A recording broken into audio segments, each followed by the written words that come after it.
sometimes people have what it takes, but they haven't recognized it yet. Just to go forward. So what do you need to do? How do you stand out? So what you need to do is be that person that's different and is bigger than you think. Rise from the ashes and fly like the phoenixes that you are. Welcome, everybody, and hello, ladies and gentlemen, boys and girls, children of all ages. It's good to have you on. Now, to kind of kick things off, it's interesting. I get to work with a lot of people at a lot of different levels. So I get to work with people that have never done anything online. I get to work with people that are starting in business in general, not just digital businesses, but they're starting in business. They're trying to figure out how to market themselves. I get to work with, entrepreneurs that have a number of physical locations, or, I've got nonprofits that I work with, different religions, churches that have different facilities, universities, digital marketers that have done hundreds of millions, and then others that are getting going. Like I've been able to work with all sorts of different people. And it's interesting because every once in a while you hear certain things and you just realize that, a lot of us have created some of our own barriers. We've just kind of decided things and decided that, well, that's the struggle that I have, and that's the way it is. Some of you guys have said at one point or another in talking with me or talking with others, how many of you guys have just said, hey, I'm not great at technology? And it's just something you say and something you've been saying. Some of you said, hey, we're going to be going through something, but, you're getting started on a project. You say, hey, I'm going to need you to go slow. I'm a slower learner. I take my time. And I asked someone recently, I said, that's interesting that you say that. Why do you say you're a slow learner? And he said, well, I always have been. I just remember in grade school, one of my professors or one of my teachers telling me, my second grade teacher telling me that, I was a little bit slower than others, and I needed to make sure I took my time to understand everything. Like all the way back in second, third grade, this had come up. And look, I had the same thing. I had my first grade teacher, Miss Minamoto, in Sequoia Elementary School in Oakland, California. I remember her telling me that I was, I could read okay, but I wasn't going to be very good at writing because I didn't think things through. First grade. And that stayed with me for a long, long time. Now, I think I've kind of learned how to write. I think I've figured out a thing or two about the English language on occasion. It's now become part of what I have to do. But how many times have you grabbed a hold of something like that, something that a teacher or a parent or somebody told you when you were a kid, and you've just kind of held on to it, right? We create barriers. Now, sometimes those barriers are given to us by others. Sometimes we create them ourselves. Sometimes they're represented in society. Did you guys know that for a long time, scientists of the day, and this is why I always, hey, this is what scientists tell us now. I always kind of take it with a grain of salt, no matter what it is, because I go, well, science has a tendency to change over the years. Like things change, technology changes. Did you know at one time that some people should never teach kids? Some people should never even speak with kids. I fully agree with you. So do you guys know, like in the 1800s, early 1900s, for a while, that it was commonly accepted that human beings shouldn't travel over something like 40 miles an hour because the human body couldn't withstand it and we would burst. And so we didn't want to travel over that speed. And yet here we are, a little bit more, right? And if anybody's seen the newest Top Gun, then you know that we could withstand a whole hell of a lot of G's, because wow. But that happened. How many of you guys have ever gone out to run a mile? Like run an actual mile? Okay. Some of you have. I remember in elementary school, did anybody ever run? You know how you would do physical tests in school, like elementary school, but like the physical tests were just kind of like, whatever the PE teacher wanted to assign. And I remember going out and running a mile in elementary school. It was just like around the soccer field, right? You had to do so many laps around the soccer field. I remember running a mile in like 4.5 minutes, 5 minutes maybe, in elementary school. Spoiler alert, it wasn't an actual mile, and I was in elementary school running in my jeans. So Take that number with a grain of salt and maybe a pound of salt. So, but running the mile. Now, before the 1950s, before 1954, it was believed 1 kilometer in Canada. And look, hey, the Olympics agree with you. That's why you don't see the actual mile in the Olympics. It's the 1,500 meter, which is only about 93% of what an actual mile is. But for the sake of the discussion today, we're talking about the mile. So I'm sorry, Canadians and everybody else around the world that deals with empirical numbers. We're talking, in the metric system, we're talking miles today. Thank you. So talking about the mile. Before 1954, it was commonly believed that man would probably not run under a 4-minute mile, that it may be impossible. Now, there were 3 men that didn't quite believe that because they had gotten very, very close. There's a gentleman named Roger Bannister was one. There were 2 others. There was an American. Bannister was from England. There was an Australian, and there was an American, and all 3 of them were coming very, very close. And come the 1952 Olympics, and something happened in the 1952 Olympics. These 3 men that had been pushing to run under 4 minutes, the Olympics didn't work out the way that they thought. Bannister was, practicing to be, or he was studying in order to become a physician. He thought that he was probably going to retire after the Olympics. He had kind of his own unique way of training for the mile. He would do it on his own. Well, he didn't place well. The American that was there didn't place well because of some problems with the Amateur Athletic Association of America. Hey, we're still having problems with them, so it's not like that's a surprise, but he had some problems. So this guy, who was one of the number 1 in the world, he ended up like 13th in the race in the 1,500 meters, not the mile, but 1,500 meters. And then this guy from Australia who didn't win either, he got 3rd or 4th or something. I believe it was a Russian that won, but all 3 of them kind of said, there's got to be more, there's something else that we can do. And Bannister kind of took it personally because the British press said, well, the reason that, the British team didn't perform as well as they should because they have their own different ideals on how to train and everything else as opposed to standard practices. Well, even with that, everyone believed this 4-minute barrier was virtually impossible. The human anatomy couldn't withstand it. Even though these 3 guys were saying, no, there's got to be a way, they kept running and running and running, and they couldn't accomplish it. Now, in 1953, see if anybody knows because the name is escaping me. Who was the first to scale Everest? Sir Edmund Hillary. Thank you. Sir Edmund Hillary, first to scale Everest in 53, something that they thought wouldn't be done. Well, 54 comes around, and the American, the Australian, and the Brit were all getting very close to this 4-minute mark. Bannister decided that he wanted to be the first one to break it. Now, one of the things that had to change was how they were training and how they were approaching it.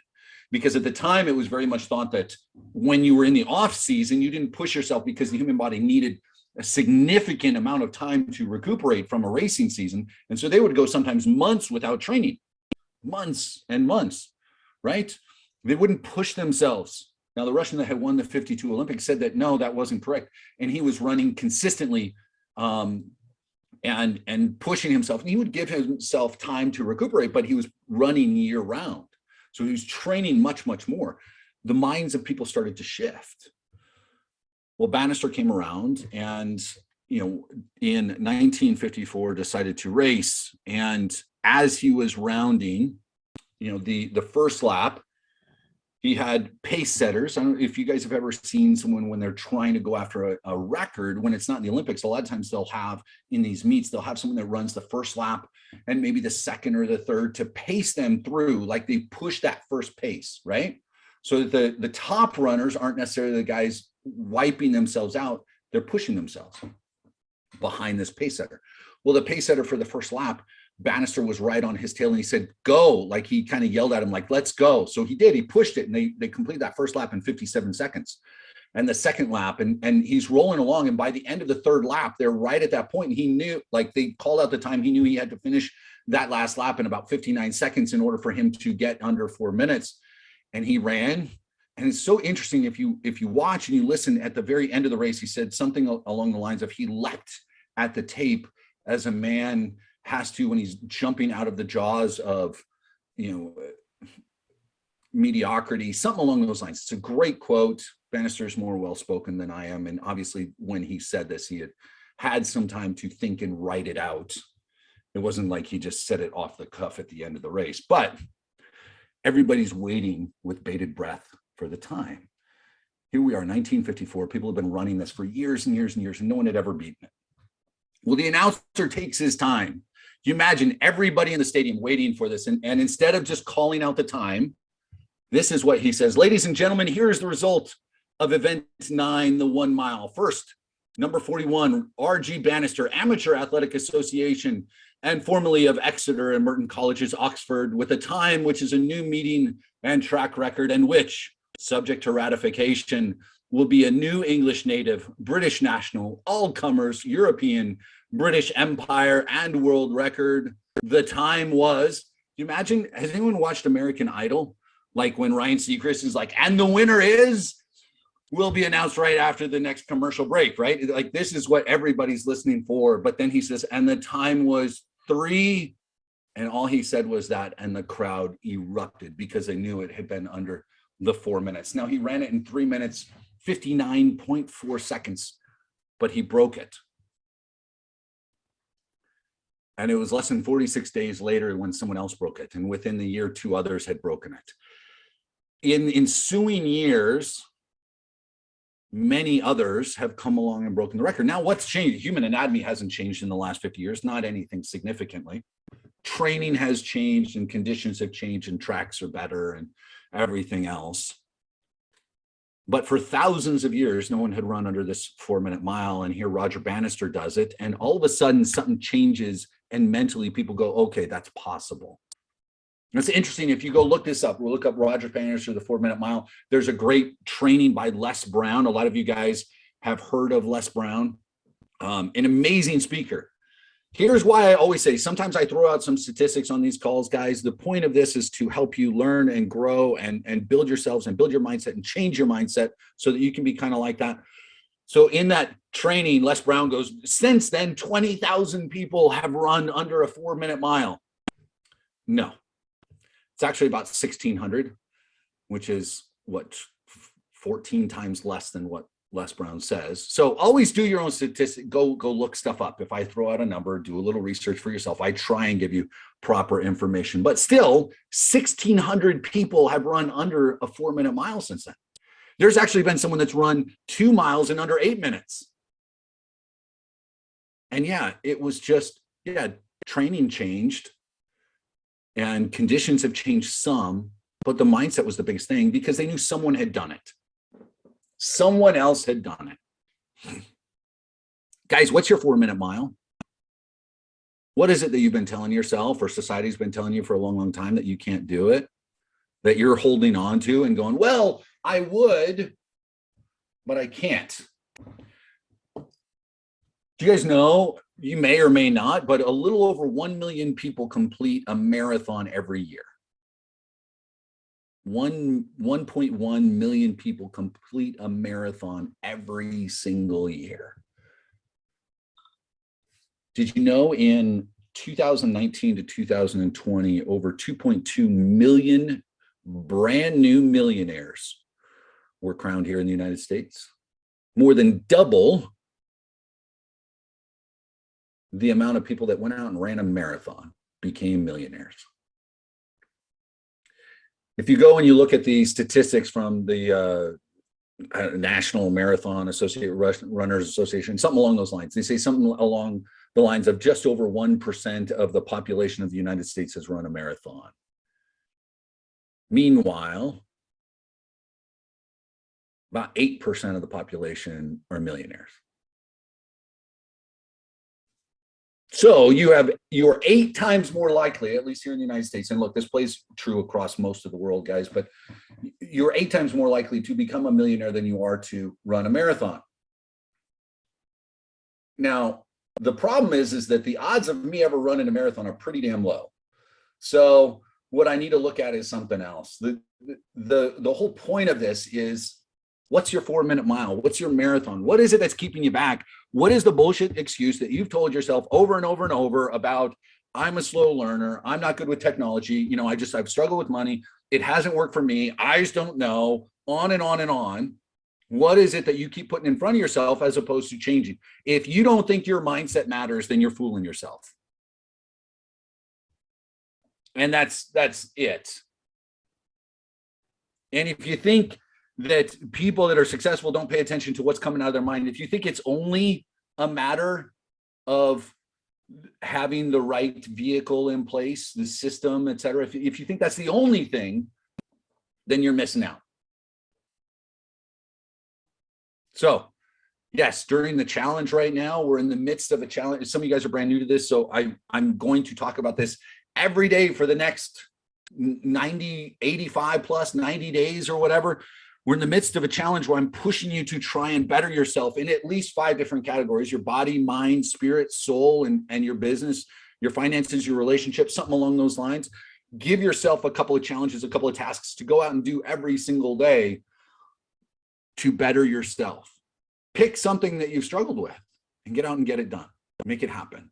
And you can accomplish more than you previously assumed, because somebody else has done it. And if someone else can do it, then by golly, you can get out and do it too.